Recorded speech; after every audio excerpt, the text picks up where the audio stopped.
લાખો કરાર આધારિત કર્મચારીઓ માટે આજે એક મહત્વપૂર્ણ નિર્ણય લેવામાં આવી રહ્યો છે. કરાર આધારિત કર્મચારીઓ માટે એક ખૂબ જ મોટી અને મહત્વપૂર્ણ ખબર સામે આવી છે. હાઈકોર્ટે એક મહત્વપૂર્ણ ચુકાદો આપ્યો છે. કોર્ટે સ્પષ્ટ કહ્યું છે કે એક સરખું કામ કરનારા કર્મચારીઓને અલગ અલગ પગાર આપવો મનમાનો ભેદભાવ છે. આ નિર્ણયથી હજારો સંવિદા કર્મચારીઓને મોટી રાહત મળી શકે છે. વિગતવાર માહિતી શું છે તે જોઈએ. નમસ્કાર મિત્રો, સ્વાગત છે તમારું અમારી યુટ્યુબ ચેનલ. મિત્રો, આજે કરાર આધારિત કર્મચારીઓ માટે એક ખૂબ જ મોટી અને મહત્વપૂર્ણ ખબર સામે આવી છે, જેમાં પંજાબ હરિયાણા હાઈકોર્ટે એક મહત્વપૂર્ણ ચુકાદો આપ્યો છે. કોર્ટે સ્પષ્ટ કહ્યું છે કે એક સરખું કામ કરનારા કર્મચારીઓને અલગ અલગ પગાર આપવો મનમાનો ભેદભાવ છે.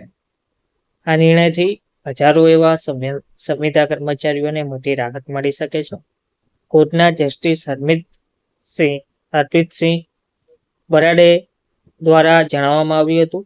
તેમણે કહ્યું હતું કે સમાન કામ માટે સમાન પગારનો સિદ્ધાંત ભારતના સંવિધાનની મૂળ ભાવનામાં સમાયેલો છે.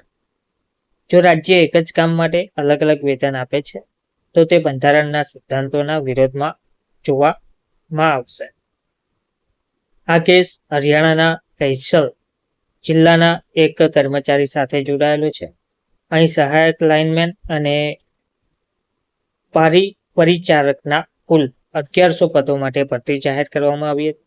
અરજદારે પસંદગી પ્રક્રિયામાં ભાગ લીધો અને તેને કરાર આધારિત પરિચારક તરીકે નોકરી મળી હતી. પછી રાજ્ય સરકારના નિર્દેશ મુજબ કરાર આધારિત કર્મચારીઓને નિયમિત કર્મચારીઓના પ્રારંભિક પગારના 50% અથવા તો ન્યૂનતમ વેતન અધિનિયમ 1948 મુજબ નક્કી થયેલ વેતન જે વધુ હોય તે આપવાનો નિયમ બનાવવામાં આવ્યો હતો. પરંતુ બાદમાં ઓફિસ આદેશ દ્વારા આ કર્મચારીનું માસિક વેતન ઘટાડવામાં આવ્યું અને તેને કોઈ કારણ બતાવી નોટિસ પણ આપવામાં આવી ન હતી. કોર્ટે નોંધ્યું છે કે અરજદાર 2007થી લગભગ 17 થી લઈને 18 વર્ષ જેટલા વર્ષોથી સતત નિયમિત કર્મચારીઓ જેવું જ કામ કરી રહ્યો છે. તે પૂર્ણ સમય સેવા આપી રહ્યો છે અને તેના કામમાં ગુણવત્તા અને માત્રા બંને રીતે કોઈ ફરક નથી. અદાલતે વધુમાં કહ્યું કે સરકાર આ સાબિત કરી શકતી નથી કે કરાર આધારિત કર્મચારી અને નિયમિત કર્મચારીના કામમાં કોઈ મહત્વનો તફાવત છે. કોર્ટે યાદ અપાવ્યું કે ભારતીય સંવિધાનનો અનુચ્છેદ 14 મનમાના ભેદભાવને રોકે છે, જ્યારે અનુચ્છેદ 39 સમાન કામ માટે સમાન વેતનનો સિદ્ધાંત આપે છે. આ રીતે પંજાબ હરિયાણા હાઈકોર્ટના આ મહત્વપૂર્ણ નિર્ણયથી સંવિદા કર્મચારીઓ માટે આશાનો એક નવો કિરણ જોવા મળ્યો છે.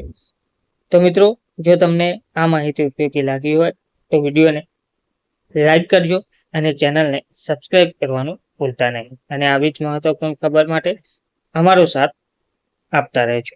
ધન્યવાદ.